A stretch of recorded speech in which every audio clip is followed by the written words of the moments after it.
Pembahasan pada bab 4 yaitu evaluasi model jembatan. Model jembatan ini memiliki dua siklus, yaitu pada pengembangan program dan evaluasi pada konteks, serta satu jembatan komunikasi.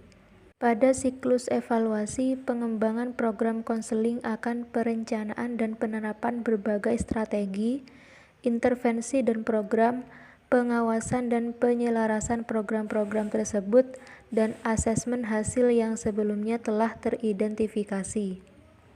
Pada kegiatan evaluasi dalam siklus konteks atau kondisi akan dihasilkan data hasil, saran dan respon pihak-pihak terkait atau para stakeholder atau pihak yang berkepentingan, dan kebutuhan siswa yang mendapatkan layanan BK. Kedua siklus tersebut berjalan selaras dan berkelanjutan terus-menerus melalui penyampaian hasil evaluasi kepada stakeholder untuk menghasilkan sejumlah masukan dari mereka untuk menyusun program dengan melalui jembatan komunikasi. Siklus evaluasi model jembatan. Yang pertama adalah tahap evaluasi program BK. Pada tahap ini terdapat 4 tahapan yang harus dilalui, yaitu yang pertama, tahap perencanaan program. Pada tahap ini, informasi dikumpulkan melalui proses need assessment dan identifikasi tujuan layanan. Setelah itu, layanan dan program konseling direncanakan dan dikembangkan. Pada tahap ini juga, konselor sekolah menentukan berbagai intervensi dan program yang akan diterapkan, serta sumber daya yang dibutuhkan untuk menjalankan intervensi dan program tersebut.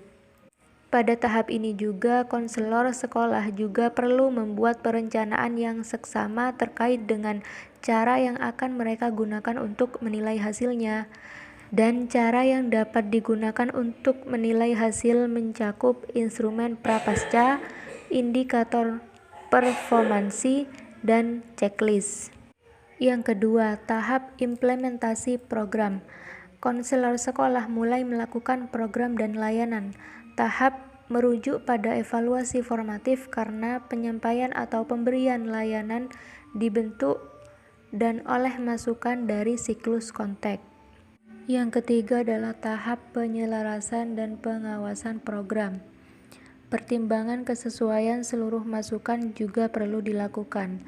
Hal ini berarti umpan balik dari para stakeholder perlu dipilih.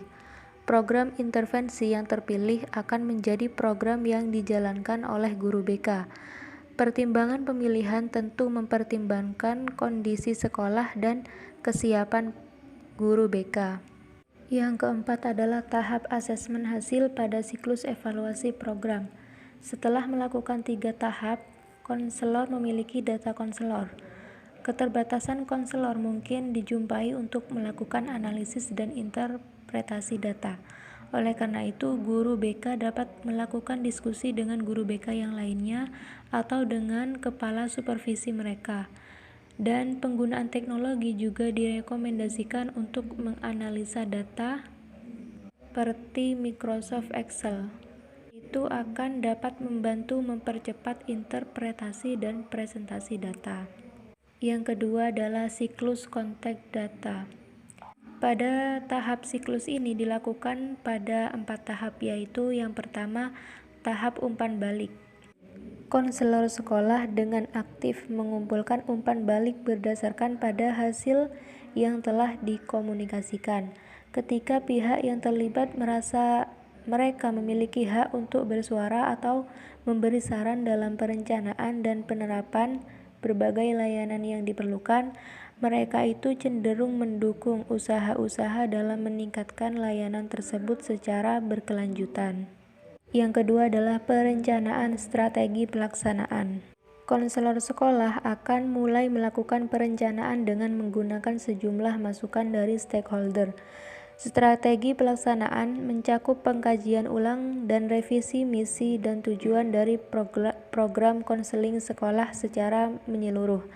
Tahap ini di dalam konteks di mana program konseling sekolah tersebut diselenggarakan dan mempertimbangkan pengaruh apa dari program terhadap keseluruhan misi dan tujuan sekolah. Yang ketiga adalah tahap need assessment. Tahap ini memberikan konselor sekolah berbagai informasi penting yang akan mendesain dan mendefinisikan kembali program konseling sekolah secara keseluruhan beserta layanan yang ditawarkan di dalam program tersebut. Need assessment tidak hanya mencakup kebutuhan populasi, tetapi juga kebutuhan dari pihak-pihak terkait lainnya, seperti pihak pengelola sekolah, orang tua, dan para guru. Need assessment yang komprehensif akan mengumpulkan informasi dari berbagai macam sumber dan harus direncanakan dengan tujuan yang jelas. Yang keempat adalah identifikasi tujuan atau sasaran. Layanan harus didasarkan pada hasil-hasil utama yang ingin dicapai oleh layanan konseling. Perencanaan strategis berdasarkan umpan balik pihak-pihak yang terkait, dan hasil dari need assessment. Komponen penting dari penerapan suatu program adalah penyusunan intervensi dan strategi yang memiliki tujuan. Sasaran yang didesain dengan jelas. Jika program yang diterapkan tidak memiliki tujuan yang teridentifikasi dengan jelas, program tersebut tidak dapat dievaluasi keefektifannya secara tepat.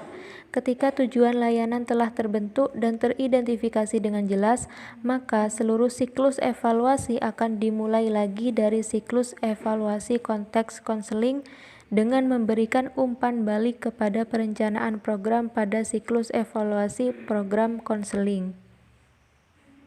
Yang ketiga adalah jembatan komunikasi.